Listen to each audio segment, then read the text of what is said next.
Dear viewers, good afternoon to all of you. Today I would like to deal with third type of conditional sentences.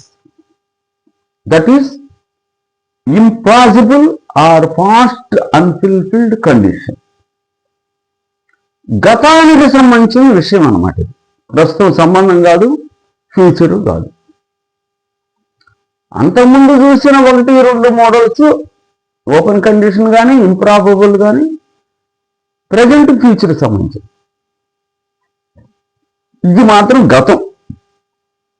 ఈ condition అప్పుడు నెరవేర్ల కనుక అది జరగలేదు, దానికి బాధపడుతున్నాడు ఆయన.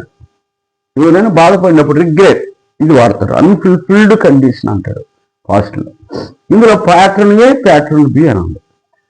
If clause with past perfect, main clause with should or would, లేక could or might plus have plus V3. ఈ స్ట్రక్చర్ బాగా గుర్తు పెట్టుకోవాలి. If clause with past perfect. Okay, example, if you had studied hard you would have got a good job. If I had gone to New York I would have seen the Statue of Liberty. నేను New York కనుక పోయి ఉంటే నేను statue of లిబర్టీని చూసి ఉండేవాడిని. అది జరిగి ఉంటే, అది జరగలేదు, నేను పోలేదు. అటువంటి సందర్భాల్లో ఇవి వాడతారు అన్నమాట.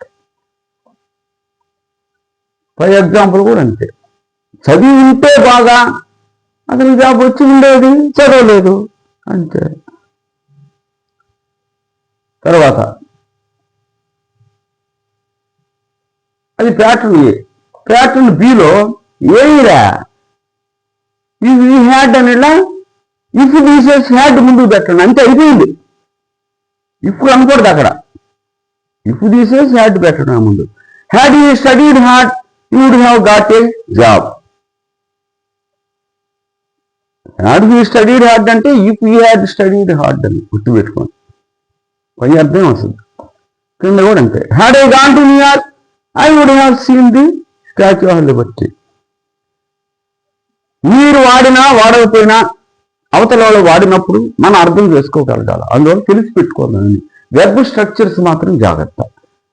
Thank you very much for ever being with me.